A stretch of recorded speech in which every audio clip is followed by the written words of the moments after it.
otherness, and joy. and joy. Thank you. And remember the little motto, do it every time. These, like physical life, there's something that you must practice all the time. You don't just eat. Well, somebody in my school that I'm working with is trying to avoid, in the attempt to lose weight, is trying to avoid all carbohydrates. But really, you cannot get enough energy if you don't eat carbohydrates. Some people don't eat enough vitamins and minerals because they don't eat enough greens and fruit and so on. What episode did we look at? Philippians 4. Okay, I hear two people whispering. What happened to the rest of you? Okay, Philippians. We looked at the epistle to the Philippians. Now there are 4 letters that Paul wrote while in prison. That's why I've called them the prison files. Okay, and so today we will look at another one, and maybe sometime in the future we'll try and complete the series whenever your scheduling permits. The letter I'd like to look at today is Ephesians, which is actually the first in the order, but probably all written at about the same time. And my sermon title is, again, a kind of an acronym, SWS. So you're going to have to wait until we get a little deeper into the end in order for us to come to a grips. Now, this is one of Paul's prison letters, along with Philippians, Colossians. Who remembers the 4th one? Ephesians, Philippians, Colossians. Is this a Bible church or what? Come on, Ephesians, Philippians, Colossians, and? Well, you all would have failed my Bible class by now. Philemon. Oh, you forget there's such a letter in the Bible, huh? Philemon. Those are the 4 prison files of Paul. Okay, he's sitting there in the prison. He is expecting to be executed. He's actually not executed at this point. He's released for a couple more years before being rearrested and then actually executed. And so he wrote the letter of Ephesians to the church in Ephesus. Unlike Philippians, Ephesus was Paul's mission center. This is the city where he stayed the longest, almost 3.5 years. Paul was a wanderer. He never stayed long in one place. He never stayed long in one church. He was in Philippi just a few weeks. But for some reason, he stayed in Ephesus. And I think it was for strategic reasons. This was the capital of that entire province, what we know today as Turkey. And from here, he could reach to everywhere. Later on, the Apostle John would come to Ephesus and make Ephesus his mission center as well. Okay, so 2 of the early church leaders, Ephesus was their city. It was one of the biggest cities in the Roman Empire at the time. Eventually, it would disappear in history because of the fact that the coastal kept moving further and further out as the river filled up with sand and sludge and so on. And so this was an important city. He stayed there for a long time. Many New Testament scholars consider Ephesians as probably Paul's most developed theology on salvation. The apex of his statements on salvation is found in chapter 2, verses 8 to 10. For by grace are we saved through faith, and that not of ourselves. It is the work of God, nothing for us to do. This is Paul, near the end of his career, when he reaches that final moment of contemplation. He says it's all God's work. But that's not what we're going to focus on today. Okay, because I was keeping that for maybe the 3rd part in the series, if we have one. Okay, that will depend on your church organization. Let's begin with the S. This appears in the first part of the letter, and it revolves around the word seated. It says this, that God put this power to work in Christ. So God, Jesus, the Son, when he raised him from the dead and seated him at the right hand. Every time we see God in vision, he's always seated on his throne. Isaiah chapter 6, Isaiah says, I saw the Lord seated on his throne. Ezekiel saw God seated on his throne. John sees God seated on his throne, but John sees Jesus coming back to heaven and seating on that throne as well. But then Paul doesn't stop there. He says, but God, who's rich in mercy, out of his great love, by grace we have been saved. He raises up with him and seats us with him. Fulfilling a promise that Jesus made in the final letter in Revelation 3. To him who overcomes, I will give him a seat beside me. Now, in the book of Revelation, we have a group of redeemed people who sit on thrones around the throne of God. They are labeled as the 24 elders. Who they are, what they are, we don't know except that they are from earth, they are redeemed, and they sit. Now, in Bible times, kings always sit on their thrones. And so, making us sit with God is giving us a new position. You see, salvation is not just about God waving a magic wand so that sin no more appears in our lives. The first thing that God has to do for us is to change our position. Because right now, our position is sinner. Another S word, if you like. Our position is sinful. Our position is rebellion. Our position is anti-God. Paul, in his writings, would say that God loved us before we even made a choice. Abraham did not go to God. It was God who first came. The Israelites, yes, they prayed for salvation, but it was God who appeared to Moses. Moses didn't even know him. You recall the exchange? Who are you? What name shall I give you? Go and tell them I am. That's my name. Huh? What kind of a name is that? But he comes to Egypt and salvation happens. We call it the Exodus. You see, the act of seating somebody is an act of honor. It's an act of high position. And so the disciples of Jesus, two brothers, James and John, had their mother come asking to be seated on his left and his right.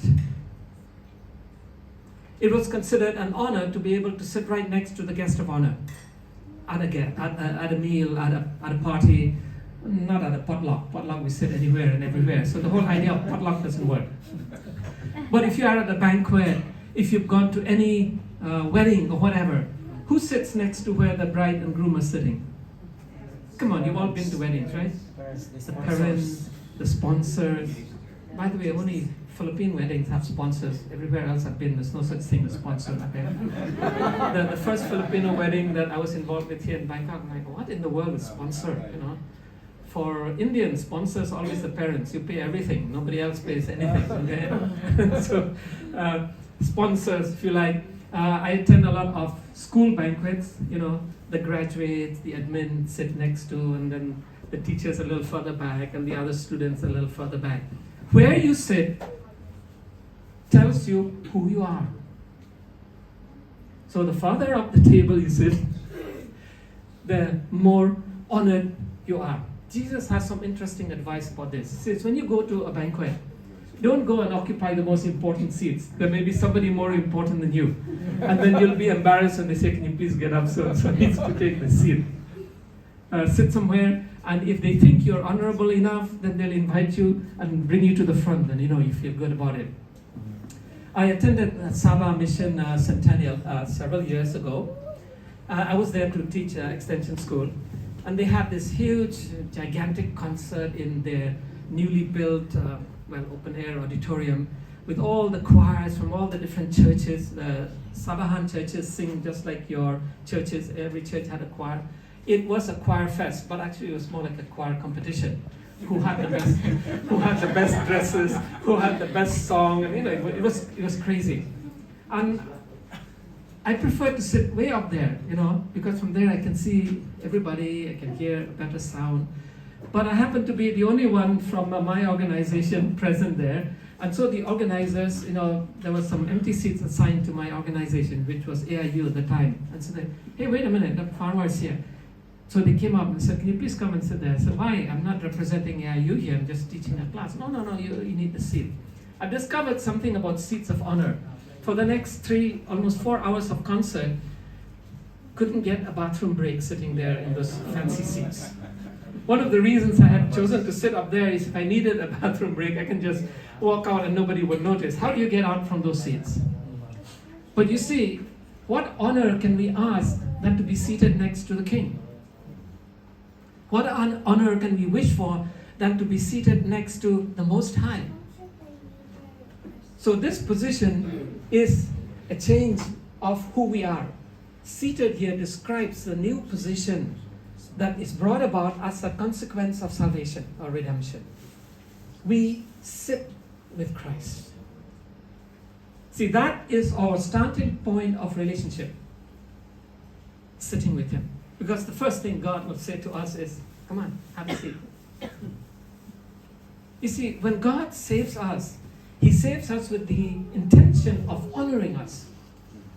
Because we are His creation, we are the creation that was intended to carry His image. And so all the effort that God expended through the thousands of years of human history would climax with this act of God saying, come on, sit with me on my throne. Now, I don't know how big that throne is going to be, because there's going to be billions of people, but we will all be sitting there. Or metaphorically, this means that we are now the most honored in the universe. There is a theological theory that the reason that being in heaven rebelled against God is because he felt God was about to create some being that would be honored more than him. Think about what this is saying. How did the other disciples react when James and John's mother came and asked to be seated on the left and the right? You may also recall that during that Last Supper, what was Peter's response to Jesus when Jesus began to wash the feet? Come on, I told you I'm a teacher. I'm not a preacher. The preacher is sitting in the back there. Come on, what was their response? Peter's response. But think about it carefully. Peter thought he was special. He was one of the special three, right? He was always there. And in preparation for that particular meal, Peter and John had been sent. But we know historically who got to sit next to Jesus. John and Judas. Peter was so busy doing the work that he ended up at the end of the table. And so he's not very happy. He's seething a little bit. And so when Jesus comes to him, he's like a child pouting. No. I didn't get to sit next to you, so never mind. Don't wash my feet. We know somebody else who was upset that way too. Her name was Martha. Jesus had come to visit. Mary is sitting next to Jesus, or at the feet of Jesus. Martha is busy in the kitchen. And she gets very upset. Not just with her sister, but with Jesus. Hey, Lord, can you please send her? The women belong in the kitchen. Really? What did Jesus say to Martha? You're not going to do well in my Bible classes. What did Jesus say to Martha? It is the one who's sitting next to me who is honored, not the one who's busy for me. This is really hard for Adventists. We are a busy church. We love activity. Sorry for that little acronym this morning. We define ourselves by activity. In fact, we don't know how to think salvation without activity. We don't understand the idea that when you are saved, all you have to do is, now I can have a rest. We think, I'm saved, okay, now I should get busy. Sorry, I'm not trying to make fun of you, but I'm one of those people, who gets tickled by situations in life. And during your little event between Sabbath school and church this morning, what did you notice that I noticed as an outsider? Everybody is an officer. There was nobody down there other than me and maybe our visitors. Everybody was up here. And I'm like, wait a minute, this church is very small. Okay. Why does a church this size need that many officers to the extent that you don't have members anymore? You already got the other parts covered. Okay, I'm just having fun. Jim is a good friend, so I love making life difficult for him. I asked him from last Sabbath, he and Lauren. But think about it. It's because we define ourselves, we define church not as a body to be, but a body to act. Think about it. Your body is at its best when it is sleeping at night, not when it's running around during the day. That's when healing takes place. That's when growth takes place. That's when your brain recharges. We all think the busier we are, the more professional we are. The busier we are, the more successful we are. Well, we just die sooner. That's about it. And I learned this the hard way working in Singapore. Held down 3 jobs. The college, the mission, and the church. And I thought this was serving God. Until it almost burned me. I didn't believe people who talked about burnout. This is an illusion of lazy people. And then it caught up with me. A psychiatrist in my church had warned me it's going to happen. But I'm serving God. By the way, God will not save you from burnout. I learned that the hard way. You want to burn yourself out? Burn the candles at both ends. God is not going to save you from that. Because that is utter foolishness. He calls us to sit with Him. Now when the king asks you to sit with him, what should you do? You live in Thailand, so you've been here long enough to understand. What should you do? Sit there until he tells you to leave. Because a high position is a position of rest. And so because we are saved in Christ, we have rest. And Christians who don't understand that, who think they must contribute to that process of salvation, they haven't found the rest. Therefore, there remains a rest, says the author of Hebrews, that even Joshua was not able to provide Israel. And that rest is still waiting because the failure of God's people all throughout history is they never discovered what Shabbat means. Shabbat means to stop, to rest. I have a personal burden that Adventist churches do too much on Sabbath. It is not Shabbat, it is work day. Just a different word, that's all. Stop. When you're driving to a traffic light and it comes red, do you keep driving? Well, be careful now. Since January 9, there's a new penalty system on your license, okay? If you're caught driving through that red light, 1 point off the penalty system. And if you max the 12 points within 1 year, your license will be suspended for 3 months. Okay, it's getting a little... Hopefully, it'll improve driving in Thailand. Hopefully. Okay. See what happens. Humans never really change very much. They'll get used to the rules and then who knows what happens. So the first thing Paul says in this most developed theology of salvation called Ephesians, before we even reach that climax verse, by grace you are saved, is to say we are seated with Christ. We are all seated in His presence. We are there by His invitation. We are there because He wants to honor us. We are there because He wants us to learn that He has done everything necessary for salvation. All we have to do is to simply enjoy it. To be seated in His presence. But then comes the next letter in this little sermonette. The blue. The most used action verb in the Bible is walk. The most common activity that God asks His people to do is walk. Yes, Paul used run once in one text, okay? But walk appears in many stories. It says that God walked in the Garden of Eden. And we are told that God asked Abraham to walk before me, to walk the land. God told Joshua to walk the land. Paul says that we must walk with Christ. For now you were once darkness, but now you are no longer in the dark. So you must walk as children of the light, discerning what is pleasing to the Lord. Now comes the activity. Activity comes after you have learned to sit. If you've been a teacher as long as I have, the biggest challenge in classroom management is getting your kids, particularly the younger ones, to sit still. How many of you teach the younger kids? Is that your struggle, getting them to sit still? Because if they don't sit still, they're not actually going to learn much. So before they can run around to color their sheet, they need to sit and listen to the teacher tell them what they should do. Isn't it? Isn't that what teaching is really all about, especially at the younger age? Some of you have kids at home. So these days, parents and teachers have copped out. And the cop out is give them a gadget. No need to teach anymore. No need to bother, let them figure this out. Some of them are smarter in this gadget than the parents anyway. They know what to do with it. But study after study is showing that kids who begin life too early with this gadget, their brain will not develop as well, especially along the powers of critical thinking.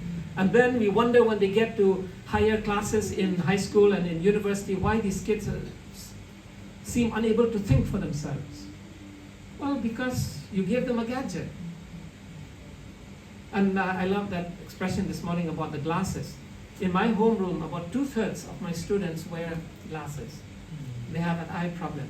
Now, I have an eye problem. I didn't have gadget growing up, okay? I had something else. I loved looking at the sun too much. I inherited genes. Both my parents had bad eyes, so, I have all kinds of excuses. Okay. But I discovered during the pandemic what it does to your body when you just sit in front of that computer teaching online, period after period after period, and my school required us to not just during those periods, but be available beyond those periods. If students need you or whatever, and you're sitting there in front of the screen, and then one day my body said enough. And everything just went blank, just went blur. I couldn't see for a few seconds. It just, the whole world just went around. I ended up in a mild vertigo, and I'm like, oh no, it's not going to work.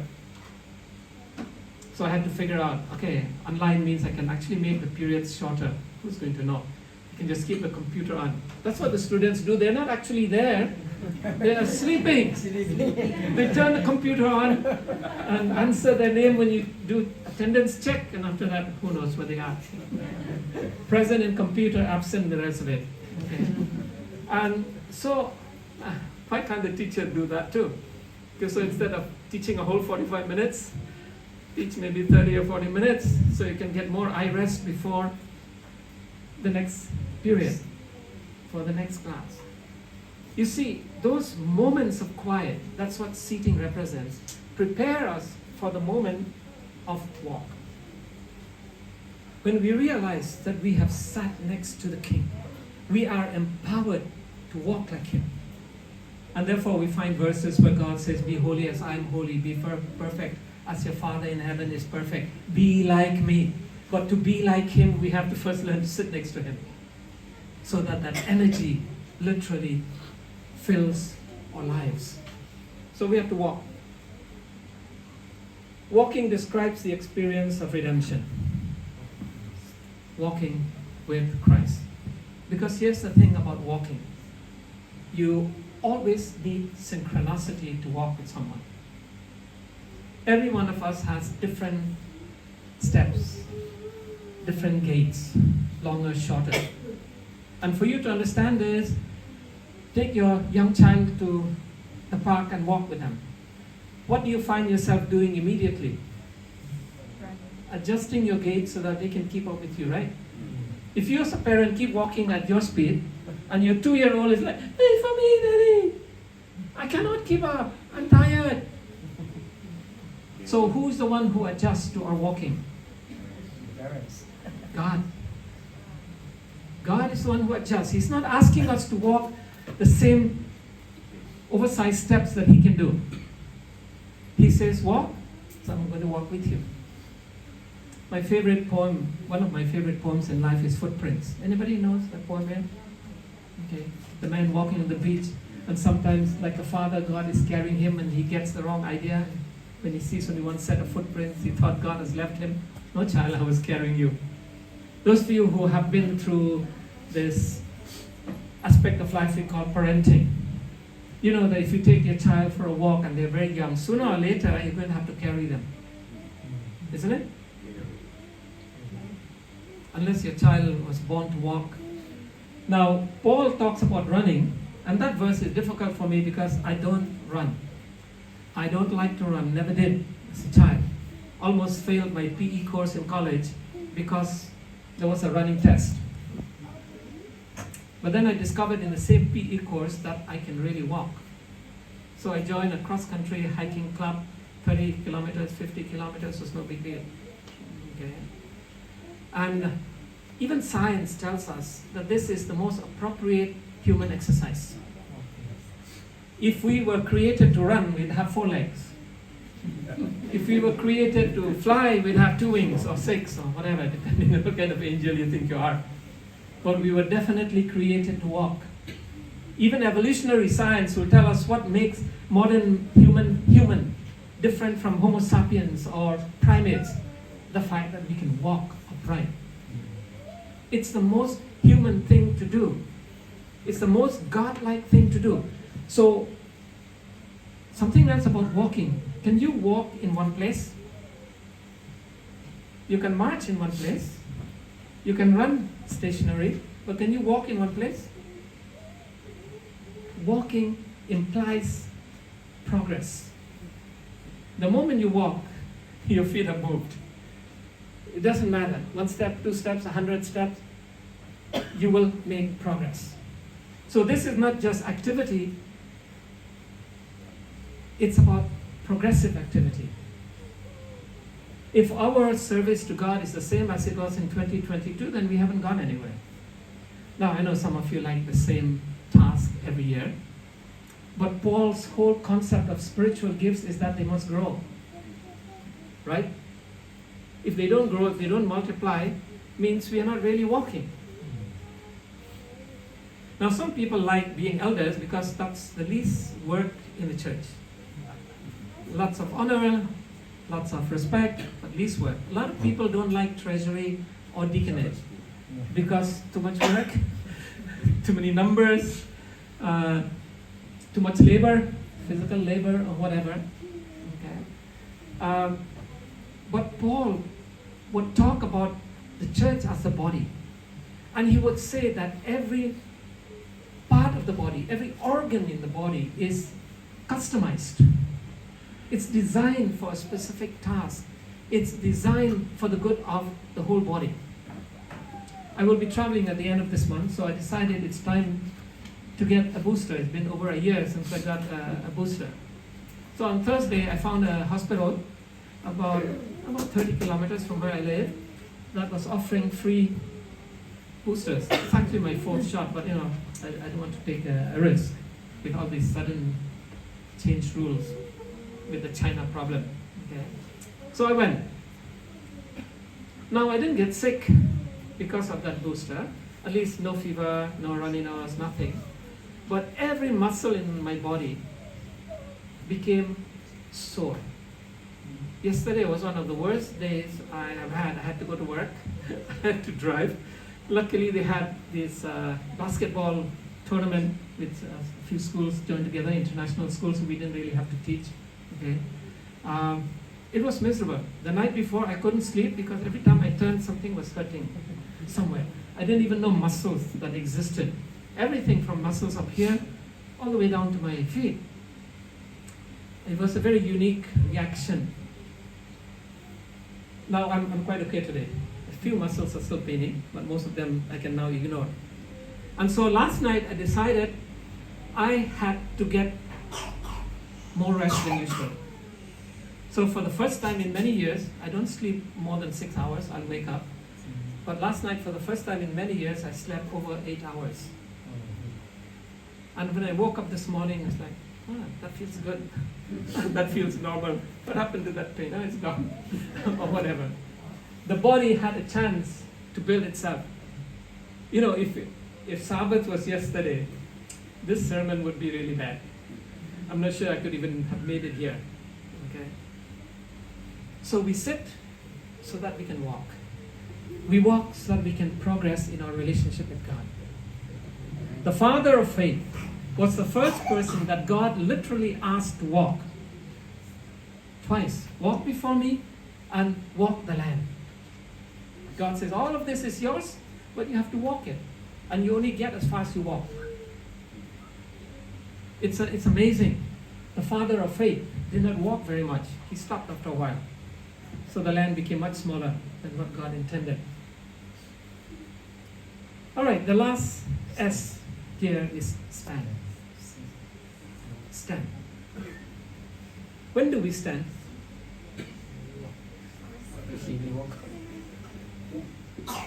Or which kind of people, part of their profession is standing? Church. Teachers, yes. Teachers. You're right. Soldiers. Policeman. Police? I don't know, Thai police don't stand a lot, they're always sitting somewhere. I hope there's no police around here, huh? Sales people? There are security personnel, you know. There are some professions where all you do is stand. You know, like that security guy in front of my school gate, you know. Somebody up, you know. Then he clicks his metal shoes. It cracks me up every single day. I've heard it for so many years, but it still cracks me up. I'm like, no, I want peace and quiet in the morning, not some sound. But anyway, that's his job. He stands. Even if he's sitting in that little booth that he has, the moment he sees a teacher or somebody coming by, immediately stands, you know, and salute. Every time I drive into my Muban, even though we have a card to scan to get in, the security doesn't have to do anything, they'll still stand and salute you. Okay. And we talk about people standing their ground as a way of describing achievement, describing never giving up. And look at the war right now. Which soldiers have proven better at standing their ground? Ukraine or Russia? Ukraine. And so you have all kinds of funny stories coming out of there of the Russians, you know. There's one that came out yesterday that the Russians are literally running on each other to get away from the Ukraine soldiers. You know, that's probably made up by some Ukraine Twitter guy, but it's kind of funny. This verb would be used 3 times in the last chapter of Ephesians by Paul. He says, be strengthened by the Lord, by his vast strength, put on the full armor of God so that you can stand against the tactics of the devil. This is a security activity. This is what the military does, okay? This is why you must take up the full armor of God so that you will be able to stand. Stand therefore. And then he tells us the armor. Stand, fully armored. So Paul has the soldier in mind. The Roman soldiers were very good at standing their grounds. They would create these squares, and it doesn't matter from where you attack them, they were able to hold their ground. The reason they conquered so much of the world and could beat almost any other army was because of that ability to stand, and to stand together in concert. And you see the same picture being painted in Revelation about the 24 elders standing before God. They sit and stand as well. But more importantly, the vast multitude in the presence of God, that they stand in his presence. Jesus promised in the 7 churches letter that he will make them pillars in his temple. Those things stand. When Solomon built the temple, he created 2 pillars. He even gave them names. To this day, we don't know what they were for, except that they stood in front of the temple. This act of standing, when Elijah got depressed, he's sitting there under that tree and he's ready to die. What are you doing here? I want to die. That's Elijah. He doesn't have courage to commit suicide, so he's asking God to kill him. God said, stand up. Stand up, go back and walk. Go back to work.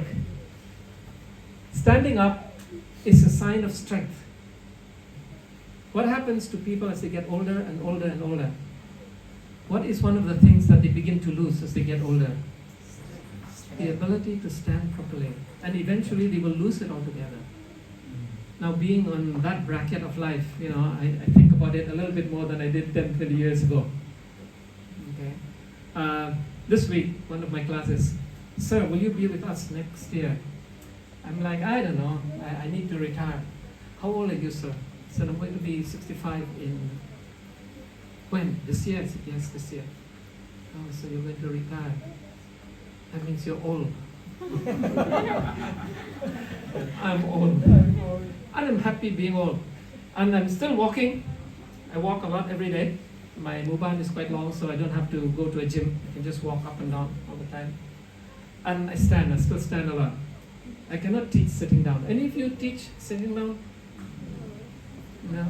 I've seen teachers who do that, okay? Who sit down there and they're talking to you. Me, I like to stand. Okay. But it is tiring when you have 5, 6 periods back to back. And that's what my teaching load is like. Okay, so almost the entire morning I'm on my feet. Okay. But standing provides that picture of strength and resilience and victory for soldiers. So Paul says, put on the armor. And you all are familiar with the armor. Okay? The helmet, the breastplate, the shield, the belt, the sword. Feet here means the sandals, the footwear. Okay? And we probably should replace these with some modern ones. We still use helmets, by the way. The boots are still very important to soldiers. Well, we don't have armor here anymore. We have flak jackets. Okay, we don't carry shields anymore, but we have tanks. You know, and so it's a similar kind of thing. The art of warfare hasn't changed a great deal. Just the technology has changed. And Paul, in his final comments in this letter, he depicts the struggle that you and I will find ourselves in as war. And so when we sit with Christ, we have a new position. Walking with Christ, we have a new task or a new experience. Now, standing for Christ means that we have a new mission. The new mission that results from redemption is to stand before Christ. Notice that walking is not the new mission. Walking is part of the experience that comes because we are saved. Like a child learns to walk. But learning to stand. How long does it take for children before they can really stand on their own? Some of them are teenagers in high school and still cannot really stand on their own. And we mean that physically and metaphorically. Okay. So ultimately, that's where a Christian achieves maturity. When we can stand. Where we are not blown about by every wind of doctrine that comes. Where we don't lose our faith because somebody we looked up to has lost his. I was studying at IS during my graduate studies. This was way back. Maybe most of you were not even born yet. Anyway, the nice thing about being old is you can say stuff like that. And they're like, yes, sir. There was a TV evangelist, very famous at that time, very popular in the Philippines. His name was Jimmy Swaggart. He belonged to the Assemblies of God. He was a fantastic preacher. I learned a great deal of homiletics watching him every Sunday as he preached. But he had a bad habit. He'll preach on Sunday in church and on television, and then during the week he spent time with prostitutes. One young pastor who lost his job because of Jimmy Swaggart began following him around with a camera and documenting his life. And so it all broke out in the open. Assemblies of God, defrocked him and terminated his ministry.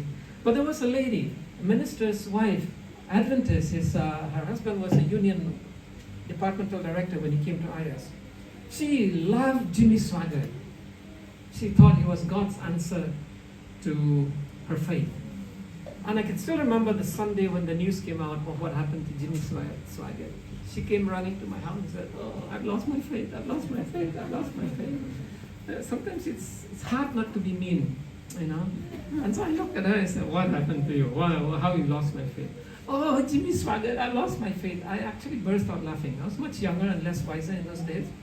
I'm like, "You lost your faith because of Jimmy Swaggart? You don't even know him.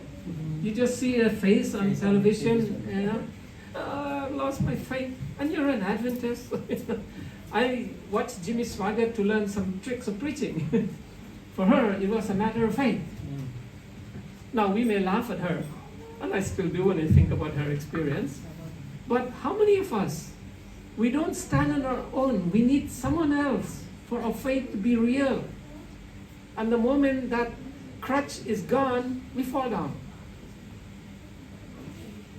The ultimate maturity, the ultimate test of being a follower of Christ is, can you stand? Can you stand? But not just any kind of standing like a soldier. Standing to be able to defend the cause. Because yes, while Jesus says go and preach the gospel, etc., etc., etc., he also says go and defend the gospel. Now, we're not jihadists, so don't get it wrong. We don't do the way of some religions where you go and kill somebody else in order to defend your faith. No, we defend our faith by standing our ground. Being a vegetarian in Asian Adventism is a very difficult ground. Because most Asian Adventists I know are not vegetarians, including most ministers. Okay? And so when you tell them you're a vegetarian, no, why, Pastor? You know, it's okay. This time, you know, never mind. I even had at a potluck in Kuching, Sarawak, where one family tried to trick me into eating meat by telling me it was gluten. I discovered later it was actually venison. Yes, it was still clean meat, but you know, they wanted to see can we trick him. I've had people say, you know, it's okay, it's just fish sauce. You know, if you can eat the fish sauce, why didn't you just eat the fish? You know, that kind of thing. So in Thailand, it's a bit of a struggle, and I love telling my Buddhist students that, you know, your religion actually promotes vegetarianism. Christianity doesn't actually promote vegetarianism. But how many of you are vegetarians? And they'll have a good laugh at it, you know, and so on. But I've been to so many Adventist gatherings where I couldn't really find proper food to eat because I'm a vegetarian. Now, all Adventists are supposed to be vegetarians. Wow, wait a minute. Not really. We all have to reach our own position where we can take a stand, where it matters. And maybe this is why God permits persecution. Because when persecution comes, then we learn what it means to stand. Blessed are those who are persecuted for righteousness' sake, for theirs is the kingdom of God, because then they have learned how to stand.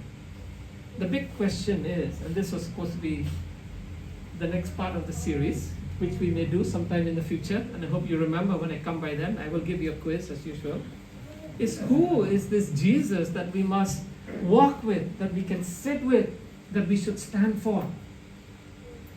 And so until I come back next time, whenever that is, hopefully not a year from now,